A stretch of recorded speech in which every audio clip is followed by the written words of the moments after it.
नीतीश कुमार दिल्ली के दौरे पर हैं। लगभग एक साल के बाद नीतीश कुमार की दिल्ली में प्रधानमंत्री मोदी और अमित शाह से मुलाकात होनी हुई। इससे पहले कोरोना काल में उनकी तमाम मुलाकातें वर्चुअल ही रही है। नमस्कार, मैं हूं इंद्र मोहन, आप देख रहे हैं बिहार तक। दरअसल बिहार के मुख्यमंत्री कैबिनेट विस्तार के ठीक बाद दिल्ली पहुंचे। 2 दिन की इस यात्रा में उनकी मुलाकात प्रधानमंत्री नरेंद्र मोदी से होनी है, वहीं देश के गृह मंत्री अमित शाह से भी मुलाकात होनी है।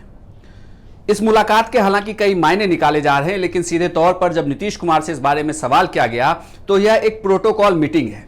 हर राज्य में विधानसभा चुनाव के बाद वहां के मुख्यमंत्री देश के प्रधानमंत्री के साथ मुलाकात करते हैं, उनसे बात करते हैं।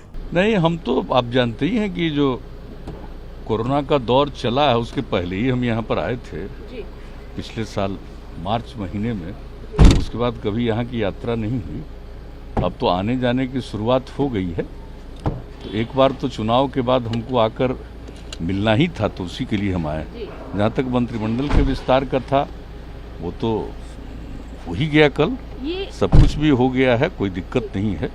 और अब तो आप जानते ही हैं कि हम लोगों के सेशन भी जो है वो भी शुरू होने वाला है 19 तारीख को। इतना ही नहीं, चूंकि कैबिनेट विस्तार के ठीक अगले दिन ही नीतीश कुमार दिल्ली पधारे, तो इसे लेकर यह भी सवाल उठाया जाने लगा कि क्या कोई नाराजगी है कैबिनेट विस्तार को लेकर, जिसे सुलझाने के लिए नीतीश कुमार दिल्ली आए। कई लोगों की नाराजगी भी जाहिर की है। ज्ञानेंद्र जी है उन्हें।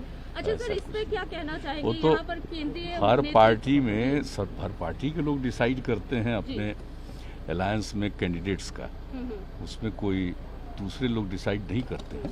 अब जो भी पार्टियों ने अपना अपना डिसाइड किया, कल उन सब का ओथ हो गया। तो अगर कोई किसी को अच्छा नहीं लगता है तो वो उनकी निजी बातचीत है। कैबिनेट विस्तार के बाद अब नीतीश कुमार के सामने सबसे बड़ी चुनौती जो है वो एलजेपी को लेकर है, क्योंकि एलजेपी की वजह से बिहार विधानसभा चुनाव में जेडीयू का प्रदर्शन इस तरीके से रहा कि वह नंबर 1 की पार्टी से अब राज्य में नंबर 3 की पार्टी हो गई है। ऐसे में अब यहां से नीतीश कुमार को यह देखना है कि वो क्या जो बार बार सवाल उठ रहा है, एलजेपी एनडीए का हिस्सा है या नहीं है। लोजपा को लेकर ये कहा जा रहा था कि एनडीए में भागीदारी, कहीं ना कहीं कटवा की बात की गई थी, तो क्या लोजपा को लेकर कोई बातचीत है? वो तो उन लोगों ने तो जो कुछ भी है चुनाव में सबको मालूम है। अब उसके अलावे तो क्या भूमिका होगी, नहीं भूमिका होगी, ये तो भारतीय जनता पार्टी को इसके बारे में कुछ कहना है। हम तो कोई खास नोटिस नहीं लेते। इतना ही नहीं, नीतीश कुमार से यह भी सवाल पूछा गया जब वो दिल्ली एयरपोर्ट से आगे प्रधानमंत्री से मुलाकात के लिए जा रहे थे, तो सवाल यह था कि जिस तरीके से विपक्ष यानी कि खास करके तेज प्रताप यादव उन पर सवाल उठाते हैं, तो इसे लेकर उनका क्या कहना है। क्योंकि तेज प्रताप यादव ने कैबिनेट विस्तार के बाद यह कहा था कि कैबिनेट का विस्तार तो हो रहा है, लेकिन बिहार का विस्तार कब होगा, मतलब उनके कहने का मतलब यह था कि बिहार का विकास कब होगा। इसे लेकर नीतीश कुमार ने सीधे शब्दों में ऐसा कहा कि कुछ लोग ऐसे हैं जिन्हें बिल्कुल भी बिहार का पता नहीं है, सिर्फ सोशल मीडिया पर सुर्खियां बटोरने के लिए वो इस तरीके की बातें करते हैं। तेज प्रताप जी ने भी कहा है कि मंत्रिमंडल का विस्तार तो हो गया है, लेकिन बिहार का विस्तार कैसे होगा? बिहार में जो अपराध की चरम बिहार के बारे में कोई जानकारी हो तब ना, जिसको कख गघ की जानकारी नहीं है, वैसे लोगों के प्रश्न के बारे में आप लोग क्यों चिंता करते हैं? किसी को कोई किसी चीज के बारे में आइडिया है? क्या था बिहार? 15 साल में बिहार कहाँ से कहाँ पहुँचा? कहाँ था बजट? कहाँ से कहाँ कितना पहुँचा? क्या लोगों की आमदनी थी? कितनी बढ़ी? राज्य में कितनी प्रगति हुई है? कितने सड़कों का निर्माण, कितने स्कूलों का निर्माण, कितनी प्रगति हुई है? ये तो अध्ययन करने की बात है ना। हम लोगों का जो 3 टेन्योर हम लोगों का रहा है 2005 से, जरा देख लीजिए ना, उसके पहले क्या था और अब क्या।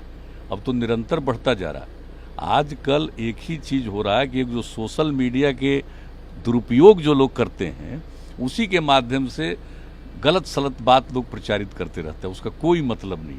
और आप जरा देख लीजिए कि बिहार में क्या खासियत है। आप जरा देख रहे हैं कि पर्यावरण के प्रति कितनी चिंता, जल जीवन हरियाली अभियान जिसकी शुरुआत हम लोगों ने 19 में कराया, और किस प्रकार से एक काम हो रहा।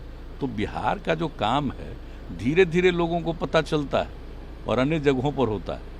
जो लड़कियों के लिए साइकिल की योजना चली, बताइए लड़कियों में कितनी जागृति आई। तो जिसको नहीं जानकारी है किसी चीज़ के बारे में, और वैसे लोगों के बारे में कोई वक्तव्य आता ही मेरा काम नहीं है। हम लोगों का काम है लोगों की सेवा करो, लेकिन कुछ लोगों का काम होता है कि कुछ बोलते रहें तो उससे उनकी पब्लिसिटी होगी। भाई करो, इसमें हमको कोई इतराज़ नहीं। हालांकि नीतीश कुमार की यह जो मुलाकात होनी है प्रधानमंत्री मोदी और अमित शाह से, यह एक भले ही कहें कि एक प्रोटोकॉल वाली मुलाकात है, जिसमें बिहार राज्य के मुख्यमंत्री के तौर पर वह देश के प्रधानमंत्री से मुलाकात करेंगे, वहीं अमित शाह से मुलाकात करेंगे। लेकिन बीते दिनों में जिस तरीके से अमित शाह ने अपने वादे की बात महाराष्ट्र में की नीतीश कुमार को लेकर, उससे तो ये जरूर लगता है कि आने वाले दिनों में नीतीश कुमार पर जिस तरीके से भरोसा जताया है और बीजेपी और जेडीयू का गठबंधन जिस तरीके से बिहार में काम कर रहा है, आने वाले दिनों में भी नीतीश कुमार पर अब यह दबाव जरूर होगा कि बीजेपी अब बिहार में बड़े भाई के तौर पर ही काम करेगी। यह वीडियो आपको कैसे लगे हमें कमेंट बॉक्स में लिखकर जरूर बताइएगा। अगर YouTube पर देख रहे हैं तो इसे हमारे पेज को सब्सक्राइब कर लें, और अगर Facebook पर देख रहे हैं तो लाइक और फॉलो करना ना भूलें। धन्यवाद।